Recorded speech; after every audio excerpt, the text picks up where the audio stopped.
Yosh, salut à tous et bienvenue sur Manga Corp. Aujourd'hui on parle du numéro 4 de mes webtoons favoris. Et c'est donc en numéro 4 que se place Tower of God. Il est réalisé par Siu, de son vrai nom Ling Jonghui. Il est édité par Naver et publié gratuitement sur le site depuis 2010. Voici son résumé. Tower of God met en scène un univers particulier, composé d'une tour gigantesque dont 135 étages sont connus, chacun faisant approximativement la taille du continent américain, qui est gravi par d'innombrables personnes en passant un test à chaque étage, car la légende veut que tout ce que l'on peut désirer se trouve à son sommet. Cependant, tout le monde ne peut pas effectuer son ascension. Seuls les réguliers, des personnes qui ont été choisies par la tour, le peuvent, ainsi que de très rares irréguliers, qui ont ouvert la porte de la tour par eux-mêmes.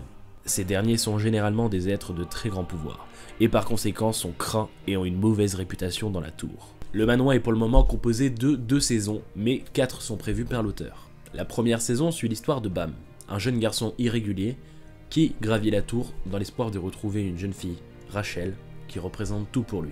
Alors pour vous dire, j'ai découvert les webtoons avec Tower of God, ça fait un petit moment que ça existe. Le début est plus compliqué à suivre selon moi, il est un petit peu lent, on nous donne beaucoup d'informations, et au fur et à mesure on apprend à connaître les personnages, l'univers, et à aimer suivre la quête de Bam pour retrouver Rachel, et c'est un très bon manhwa.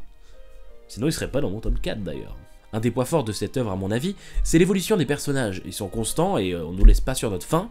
On voit à peu près tous les personnages, plus ou moins avec quelques ellipses, et tant mieux. Et c'est vraiment intéressant. On a plusieurs races, plusieurs comportements, plusieurs passés, plusieurs pouvoirs. Et ça donne vraiment une belle diversité dans le choix des pouvoirs et des héros. Il y a aussi une bonne utilisation des pouvoirs. Je vous en dirai pas plus, vous le verrez par vous-même, mais moi j'ai trouvé ça vraiment intéressant, les combats étaient dynamiques, réfléchis et vraiment plaisants à suivre. L'auteur n'a pas peur de prendre des risques vu que la saison 1 diffère totalement de la saison 2, et d'ailleurs c'est tant mieux, on s'accroche beaucoup plus et il y a un renouvellement qui se fait. En termes de dessin ils sont simples et très corrects, il a un style particulier et on s'habitue au fur et à mesure, et puis la couleur rend toujours aussi bien. En tout cas, Tower of God peut paraître banal, mais il faut vraiment aller au-delà de ça, parce qu'après, on nous emmène dans un univers incroyable à suivre. N'hésitez pas à dire ce que vous avez pensé de ce manhwa dans les commentaires, on se revoit pour la place numéro 3, d'ici là, portez-vous bien, Yosh!